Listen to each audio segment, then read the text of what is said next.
The Chevrolet Chevelle is one of the most iconic American muscle cars ever produced during the golden era of high-performance vehicles in the 1960s. First introduced in 1963, the Chevelle quickly gained popularity and became a staple of the muscle car movement.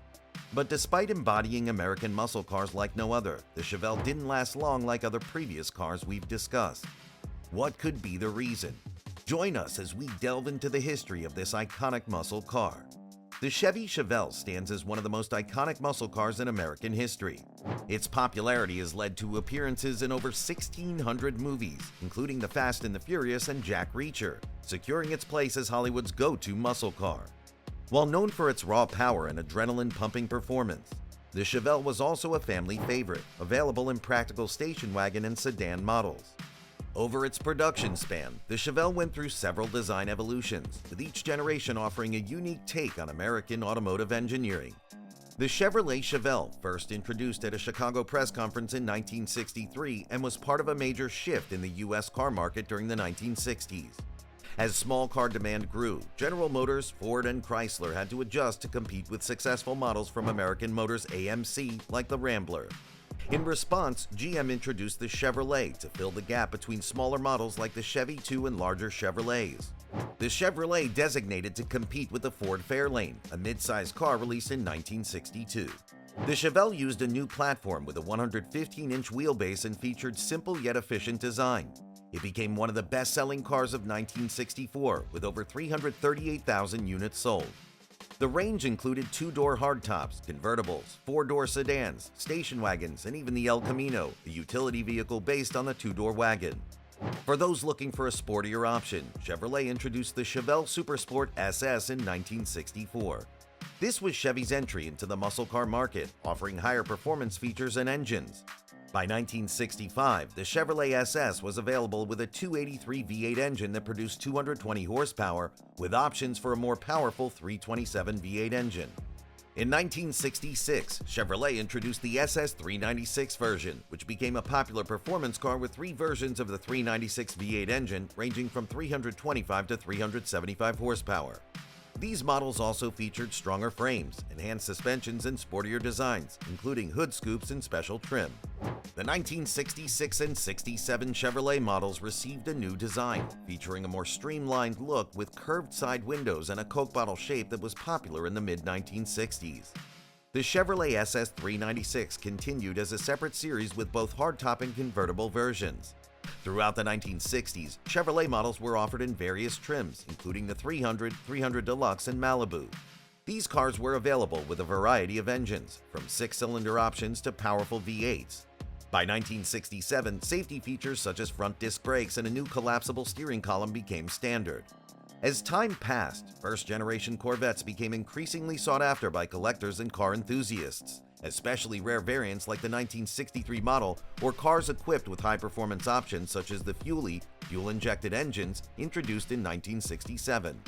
Their status as one of the first true American sports cars has made them highly desirable in the classic car market. The Chevrolet Chevelle's second generation covered 1968 to 1972 and saw significant changes and upgrades in both design and performance. In 1968, the Chevelle received a completely redesigned sculpted body. The new look featured a long hood and short deck, with tapered front fenders and a rounded beltline.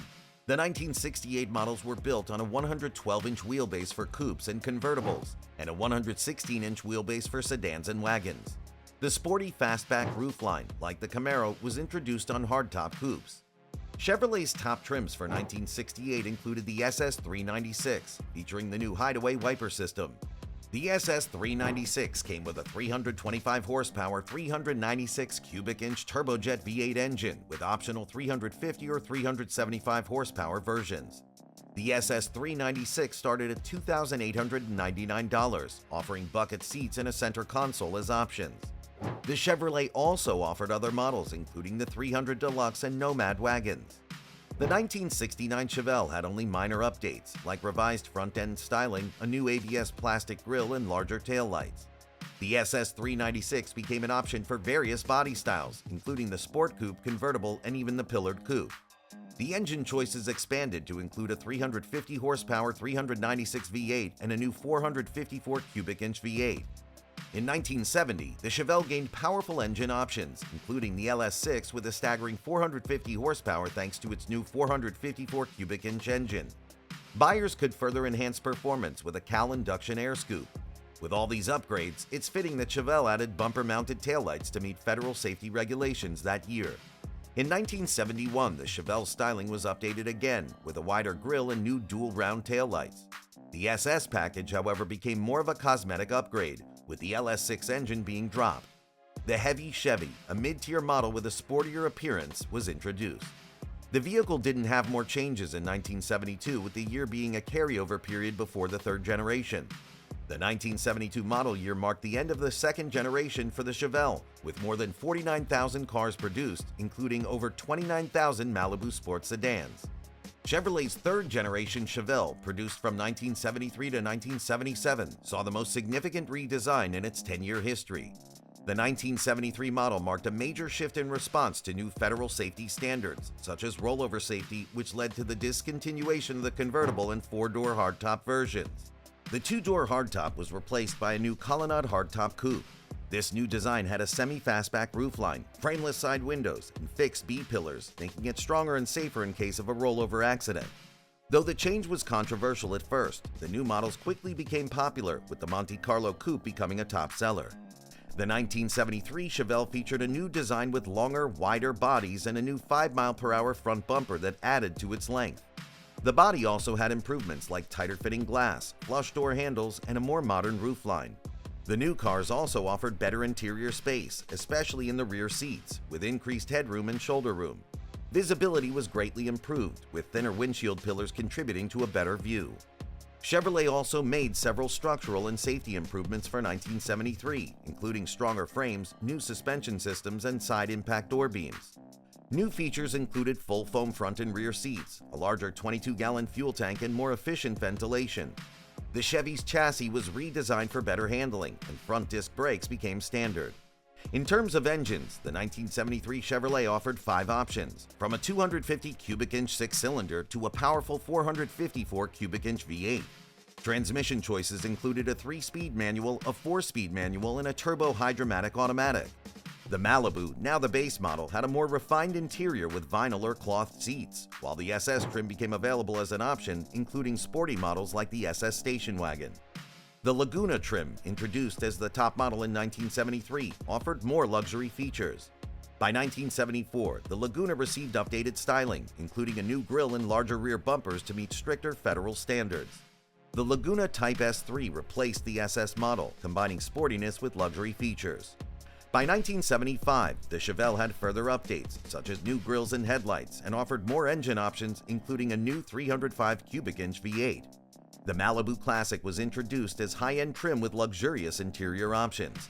The 1976 model year saw minimal changes, while 1977 marked the final year for the Chevrolet nameplate.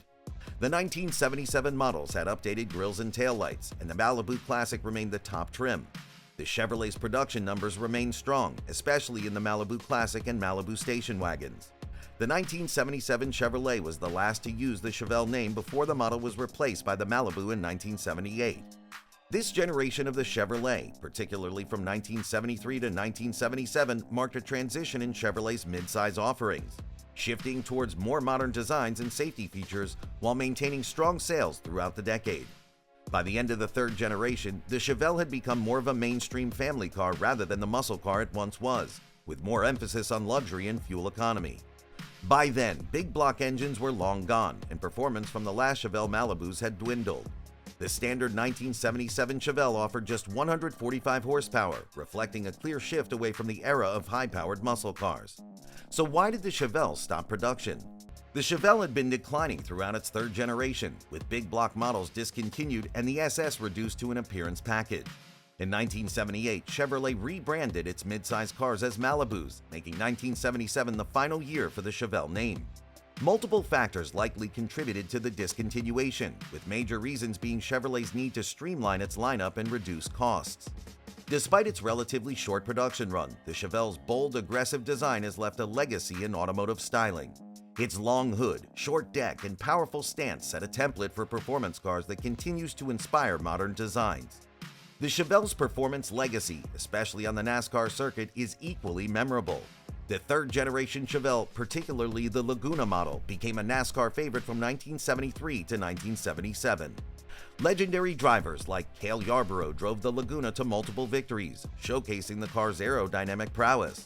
This racing success not only cemented the Chevelle's status, but also influenced the emphasis on aerodynamics and performance in later high-speed vehicles for both track and road. Beyond its impact on car design and racing, the Chevelle has carved out a place in pop culture, appearing in numerous films and TV shows. One of its most iconic cinematic appearances was in Pulp Fiction, where John Travolta's character Vincent Vega drives a cherry red 1964 Chevelle Malibu. In John Wick Chapter 2, Keanu Reeves' character also drives a Chevelle SS 396 in a thrilling high-speed chase, unleashing 350 horsepower and 415 foot-pounds of torque to outmaneuver motorcycles. These appearances not only entertain but also reinforce the Chevelle's enduring appeal and cultural significance. Though its production was brief, the Chevrolet Chevelle remains an icon of muscle car greatness, leaving an indelible mark on automotive history. The 1970 Chevelle LS6, one of its most legendary models, has become one of the world's most valuable muscle cars, even fetching $1.15 million at a 2013 auction. If the Chevelle were still in production today, what advancements do you think it would have introduced? Let's have your thoughts in the comments.